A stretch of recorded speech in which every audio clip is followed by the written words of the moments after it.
AC जो है वो आपके बम बन चुके हैं। हम ऐसा इसलिए कह रहे हैं क्योंकि ऐसा ही एक चौंकाने वाला मामला सामने आया है। बड़ा हादसा हो गया है। बड़ी खबर दिल्ली से है, जहां विवेक विहार इलाके में सुबह सुबह बड़ा अग्निकांड हो गया। डीसीपी शाहदरा के मुताबिक इस हादसे में 9 लोगों की मौत हो गई है। आज सुबह करीब 3:48 पर पुलिस को आग लगने की सूचना मिली, जिसके बाद पुलिस फायर ब्रिगेड की टीम यहां पर पहुंचती है। बताया जाता है कि आग बिल्डिंग की दूसरी, तीसरी और चौथी मंजिल के फ्लैट्स में लगी थी।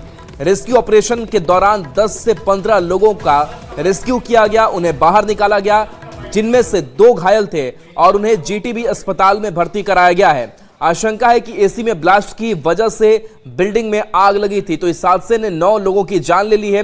सुबह करीब 3:48 पर यह पूरा हादसा हुआ है। इस हादसे की तस्वीर आप देख लीजिए, किस तरीके से भयावह यह माहौल रहा। लोग दहशत में थे, अफरा तफरी का माहौल था और इस बिल्डिंग से लगातार जो आग की लपटें थी वो उठती हुई दिखाई दे रही थी। चूंकि गर्मी का मौसम है और ऐसे में इसी ब्लास्ट की जो घटनाएं हैं वो लगातार कई जगहों से सामने आ चुकी है, तो लोगों को सावधान सतर्क रहने की भी जरूरत है। बताया जाता है कि 9 लोगों की मौत हो गई है और जब ये हादसा हुआ उस वक्त रेस्क्यू ऑपरेशन के लिए टीम पहुंची थी। 10 से 15 लोगों को उस वक्त भी बाहर निकाला गया। लोगों को लगातार ये दहशत में ये पूरी तस्वीर डाल रही थी। लोगों को चिंता सता रही थी कि आग की लपटें जो है वो उन तक ना पहुंच जाए और ऐसे में दमकल की टीम मौके पर थी, पुलिस जवानों की मौजूदगी थी और रेस्क्यू ऑपरेशन कर कुछ लोगों को यहां से बाहर निकाला गया, लेकिन 9 लोगों को बचाया नहीं जा सका, उनकी जान चली गई। हादसे से जुड़ी हुई 3 तस्वीरें आप तक पहुंचा रहे हैं, जहां देखिए आसपास के बिल्डिंग के जो लोग हैं वो भी इस हादसे को अपनी आंखों के सामने देख रहे थे और एहतियातन लोगों को वहां से हटाया गया है। खाली भी कुछ जगहों को करा दिया गया है और ऐसे में लगातार इस पूरे मामले की जो जांच है वो भी की जा रही है। देखिए, इस बात का भी कुछ पता नहीं लग पाया परफेक्ट, लेकिन कोई ब्लास्ट तो हुआ ही है और मेन 2nd फ्लोर पे हुआ है। उसके बाद ऊपर नीचे की आग पकड़ी गई है। जो फ्रंट के हैं ये टोटल लोग बच गए हैं। जो बैक साइड पे थे कोई भी बच नहीं पाया। टोटल कितने लोग थे सर? टोटल तो 9 बॉडी हमने कलेक्ट कर ली हैं, लेकिन वहाँ पर अधिकारी चेक कर रहे हैं, अभी भी कोई और तो नहीं रह गया, क्योंकि इतनी स्थिति में है। एक तो बॉडी इतनी सी मिली है आप सबने मात्र, अब वो बच्चा था, बड़ा था, वो तो जस्टिफाई करने के बाद पता लगेगा और ये भी पोजीशन है। फिर भी अधिकारी लोग चेक कर रहे हैं, जो भी होगा जिस बताइए। सर, किस तरह ये आग लगी, क्या जानकारी मिली है, कितने लोग घायल हुए, कितनों की डेथ हुई है? देखिए, इसमें आग का कारण तो अभी पता किया जा रहा है, लेकिन फर्स्ट फ्लोर पे शायद एसी में शॉर्ट सर्किट का बता रहे हैं। बाकी एग्जैक्ट कारण तो बाद में पता लगेगा। उसके बाद में जो फ्रंट साइड में थे उन लोगों को तो तकरीबन रेस्क्यू कर लिया गया और 7-8 लोगों को मामूली जो इंजर्ड है उनको हॉस्पिटल शिफ्ट किया है और बाकी जो टॉप फ्लोर है उसमें तलाश कर रहे हैं। सर, ये डेड बॉडी यहीं से रिकवर हुई है, अस्पताल में डेथ हुई है उनकी, जो घायल जो उपचार के दौरान? ये तो अभी यहीं पे रिकवर हुई है। तो सर, अभी कोई फंसा है अंदर सर?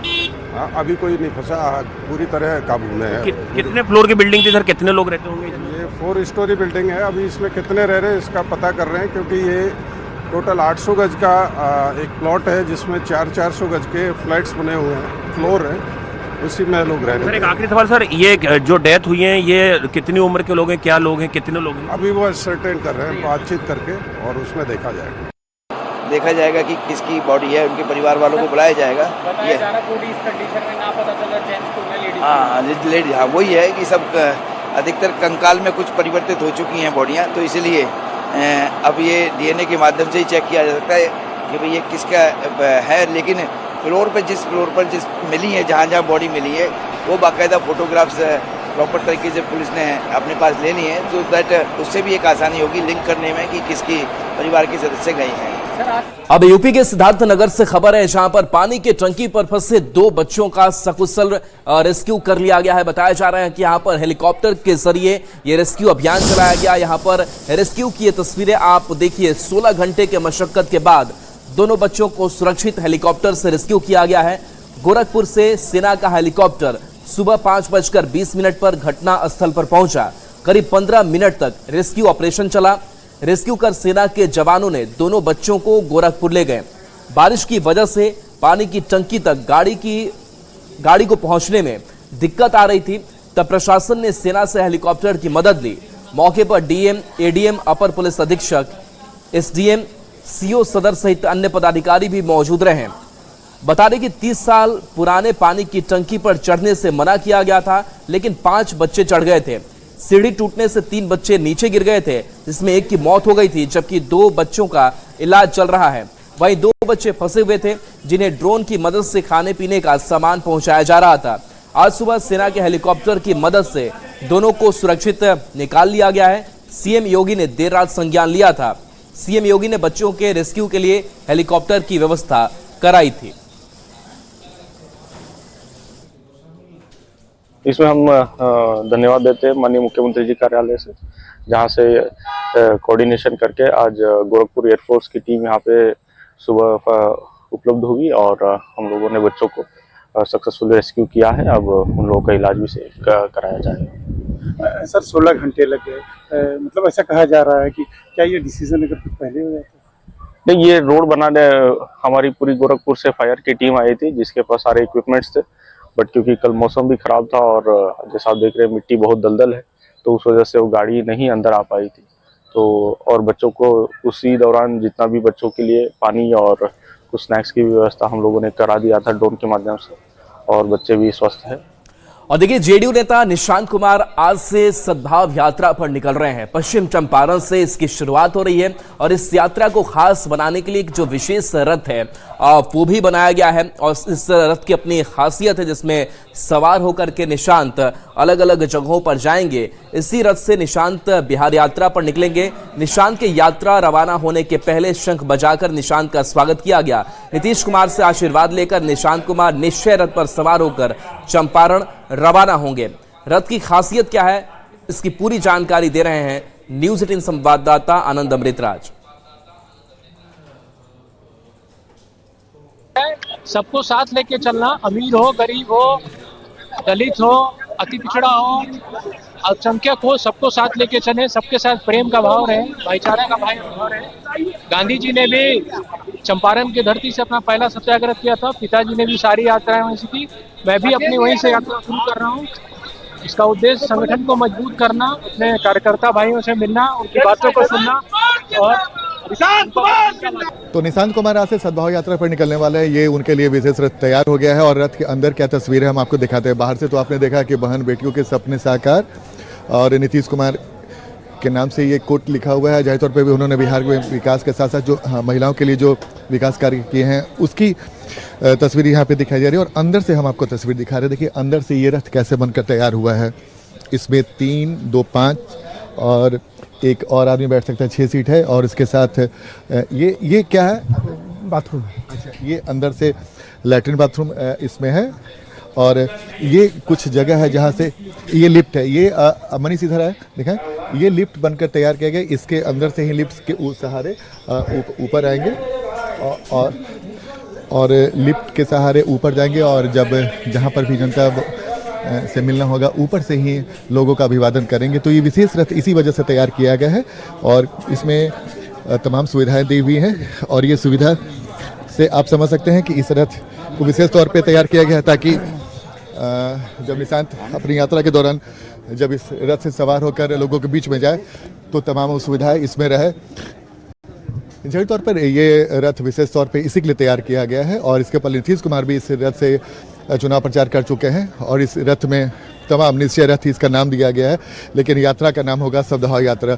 और ये रथ बनकर पूरी तरीके से तैयार, और इसी रथ पर सवार होकर निशांत कुमार पूरे बिहार के यात्रा पर निकलेंगे और जिसकी तस्वीर इस वक्त हम आपको दिखा रहे हैं। कैमरामैन मनीष जुनेजा के साथ आनंद अमृतराज, न्यूज 18 नेटवर्क, पटना। और देखिए, शरण कुमार ने भी कहा कि युवाओं का इंतजार जो है वो अब खत्म हो गया है और युवाओं से भी विशेष संवाद निशांत करेंगे। और देखिए, इस बीच आपको दिल्ली लिए चलते हैं जहां पर सीएम सम्राट चौधरी की मौजूदगी है। जीतन राम मांझी से मुलाकात हो रही है, इसके साथ साथ संतोष सुमन की भी मौजूदगी है। तो दिल्ली दौरे पर सीएम सम्राट चौधरी हैं। सम्राट चौधरी की मुलाकात का जो दौर है वो जारी है। इससे पहले रक्षा मंत्री राजनाथ सिंह से मुलाकात की थी और ये तस्वीर हम आपको दिखा रहे हैं जहां पर देखिए संतोष सुमन से मुलाकात की तस्वीर सामने आई है। हम के नेता से सम्राट चौधरी मिल रहे हैं। चूंकि कैबिनेट का विस्तार भी अब बहुत जल्द होना है, तो कैबिनेट विस्तार को लेकर भी ये मुलाकातें बेहद ही अहम मानी जा रही है, क्योंकि इस नए सम्राट कैबिनेट में स्वरूप किस तरीके का होगा और बाकी घटक दलों की भागीदारी कैसे होगी, चेहरे कौन कौन से होंगे, इस पर लगातार मंथन जो है वो सम्राट चौधरी कर रहे हैं। चूंकि मुख्यमंत्री का विशेषाधिकार होता है कैबिनेट विस्तार को लेकर के, कैबिनेट निर्माण को लेकर के, तो ऐसे में लगातार ये मुलाकात बेहद ही अहम माना जा रहा है। चूंकि हम की अगर बात करें तो जीतन राम मांझी भी चाहते हैं कि उनकी भागीदारी ज्यादा से ज्यादा कैबिनेट में हो सके और हर मौके पर मांझी अपनी बात रखते भी आए हैं। हालांकि संतोष सुमन की अगर बात करें तो वो नीतीश कैबिनेट में थे और इस सम्राट कैबिनेट में भी पूरी संभावना है कि वो इस कैबिनेट का हिस्सा होंगे। लेकिन इसके साथ साथ बाकी दलों की बात करें तो उनकी भी अपनी सहभागिता कैसे बढ़े इस सम्राट कैबिनेट की बैठक में, इसको लेकर लगातार चर्चा हो रही है। तो सम्राट चौधरी लगातार नेताओं से मुलाकात कर रहे हैं। इससे पहले रक्षा मंत्री राजनाथ सिंह से मिले थे, शाम में गृह मंत्री अमित शाह से भी मुलाकात होनी है। यानी कि बीजेपी शीर्ष नेतृत्व को भी पूरी स्थिति को अवगत वो करा रहे हैं कि क्या बिहार में स्थिति है और बीजेपी कोटे से भी कौन कौन से जो चेहरे हैं वो मंत्री बनेंगे। तो देखिए ये तीन तस्वीर आपको दिखा रहे हैं। इस मुलाकात का जो सिलसिला है वो लगातार चल रहा है। जीतन राम मांझी के घर सम्राट चौधरी पहुंचे थे, जहां पर देखिए संतोष सुमन आपको ठीक बगल में नजर आ रहे होंगे। जो बीच की तस्वीर है वो रेल मंत्री अश्विनी वैष्णव की है, जहां पर वो मुलाकात करते हुए दिखाई दे रहे हैं। तो और भी कई औपचारिक जो मुलाकातें हैं वो बाकी बीजेपी के नेताओं से भी हुई है। रक्षा मंत्री राजनाथ सिंह से भी मुलाकात की तस्वीर हम आप तक पहुंचा रहे हैं।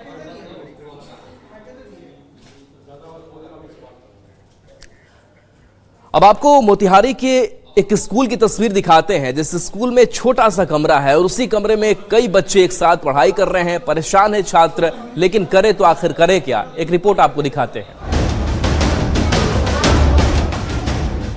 बिहार में शिक्षा व्यवस्था को लेकर भले ही लाख दावे किए जा रहे हों, लेकिन जमीनी हकीकत कुछ और ही है। अभी भी मोतिहारी के कई ऐसे सरकारी स्कूल हैं जो बिना बिल्डिंग के चल रहे हैं। कुछ बच्चे पेड़ के नीचे पढ़ाई कर रहे हैं तो कई जंगल में बैठकर शिक्षा ग्रहण कर रहे हैं। कई जगह तो एक ही कमरे में पूरे स्कूल का संचालन होता है। मोतिहारी के चकिया के शेरपुर प्राथमिक विद्यालय महज एक कमरे में ही पूरे स्कूल के हर वर्ग का संचालन हो रहा है। राजकीय प्राथमिक विद्यालय शेरपुर का है जो चकिया अनुमंडल के अंतर्गत आता है। और देखिए एक रूम में, एक कमरे में एक स्कूल का संचालन हो रहा है। देखिए तस्वीर आपको दिखाएंगे कैसे शिक्षक जो है बच्चे को पढ़ा रहे हैं। देखिए उम्मीद आप अंदाजा लगा सकते हैं कि शिक्षण व्यवस्था कैसी होगी। एक ही वर्ग में 4 शिक्षक हैं जो 5 क्लास के बच्चों को पढ़ा रहे हैं। 1 से 5वीं तक की यहाँ पढ़ाई होती है। 15 बाई 10 के कमरे में सभी छात्र एक कमरे में ही बैठकर पढ़ने को मजबूर हैं। वहीं हो हल्ला के कारण बच्चों की पढ़ाई भी भगवान भरोसे ही चलती है। स्कूल के शिक्षक और बच्चे भी नई सरकार से स्कूल के भवन बनने की उम्मीद लगा रहे हैं। शेरपुर प्राथमिक विद्यालय के शिक्षक राजा शाह ने कहा कि एक ही कमरे में पूरे स्कूल का संचालन होता है। जगह की कमी है, लेकिन बच्चों की पढ़ाई चल रही है। रूम है नहीं, हम लोग के पास एक ही रूम है और इसी रूम में अब हम लोग 5 क्लास चलाते हैं। अलग अलग बांट दिए हैं, रूम को अलग अलग बांटे हुए हैं।